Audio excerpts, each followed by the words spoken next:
నేటి రోజుల్లో physical offence తక్కువై cyber నేరాలు పెరుగుతున్న విషయం తెలిసిందే. మనుషుల వీక్నెస్ ను క్యాష్ చేసుకుంటున్నారు సైబర్ నేరగాళ్లు. ఓవైపు సైబర్ నేరాలపై cyber security bureau, cyber crime పోలీసులు అవగాహన కల్పిస్తున్నా కూడా మోసాలు జరుగుతూనే ఉన్నాయి. ఏ అంశంపైన అవగాహన కల్పిస్తున్నా కూడా వస్తుంది అని అనుకునే లోపు కూడా క్రైమ్ స్టైల్ మార్చుతున్నారు సైబర్ నేరగాళ్లు. కొత్త పంతాల్లో నేరాలకు పాల్పడుతున్నారు. చైనీస్ ఆపరేషన్ తో ఎక్కువగా సైబర్ నేరాలు జరుగుతూ ఉండటంతో చైనీస్ ఆపరేషన్ పై ఫోకస్ పెట్టారు అధికారులు.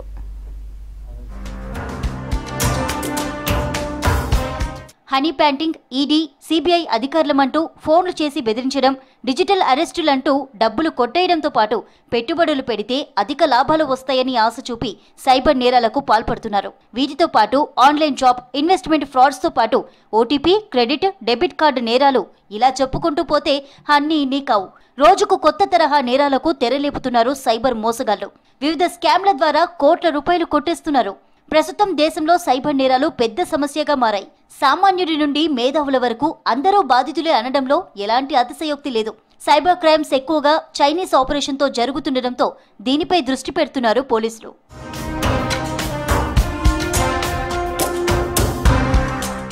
ఈడీ, సిబిఐ డిజిటల్ అరెస్ట్ అంటూ ప్రజల నుండి డబ్బులు కొట్టేయడం ట్రెండ్గా మారింది. అధికారులమంటూ ఫోన్లు చేసి భయపెట్టించి కోట్లు కొల్లగొడుతున్నారు సైబర్ నేరగాళ్లు. చదువురాని వాళ్ళు కూడా ఆండ్రాయిడ్ ఫోన్లు వాడుతూ చదువుకున్న ఉన్నత వ్యక్తులను కూడా మోసం చేస్తున్నారంటే టెక్నాలజీని ఎలా వాడుతున్నారో అర్థం చేసుకోవాల్సిన పరిస్థితి ఏర్పడింది. ఈ తరహా సైబర్ నేరాలకు చెక్ పెట్టాలంటే అవగాహన అవసరం అంటున్నారు సైబర్ నిపుణులు. తాజాగా నగరంలో వైద్యుడిని మోసం చేసి 14 కోట్ల రూపాయలు కొట్టేసింది ఓ మాయలేడి. అధిక లాభాలు వస్తాయని పెట్టుబడులు పెట్టించి మోసానికి పాల్పడింది. ఈ తరహా క్రైమ్స్ మొత్తం చైనా, లావోస్, మయన్మార్, బంగ్లాదేశ్ నుంచి ఆపరేట్ అవుతున్నాయని అంటున్నారు సైబర్ ఎక్స్పర్ట్స్.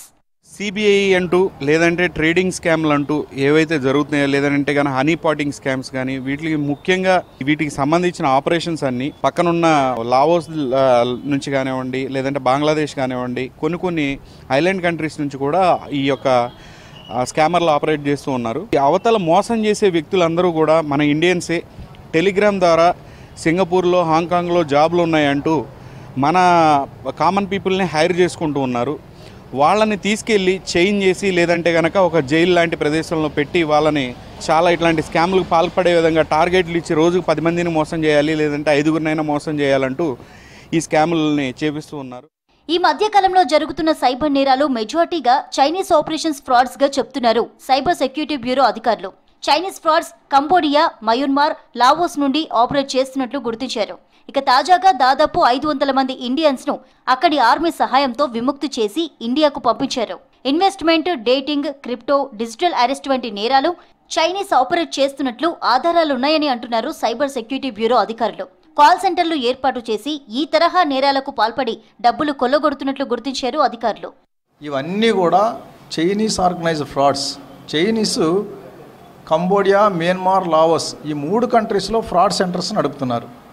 రీసెంట్గా మయన్మార్ నుంచి మనకి ఒక 500 ఇండియన్స్ని అక్కడ ఆర్మీ, మన భారత ప్రభుత్వ విజ్ఞప్తి మేరకు అక్కడ ఆర్మీ ఫ్రాడ్ సెంటర్స్ నుంచి విముక్తి చేయించి ఇండియా వెనక్కి పంపించినారు.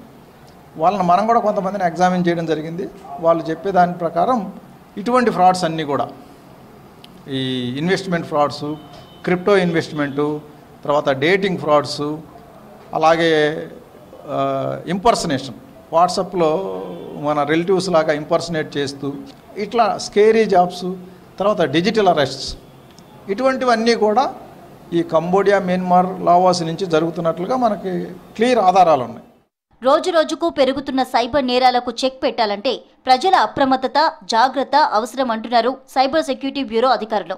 అనవసరమైన ఏపీకే ఫైల్స్, లింక్స్ క్లిక్ చేసి సైబర్ నేరగాళ్ల ఉచ్చులో పడొద్దని సూచిస్తున్నారు.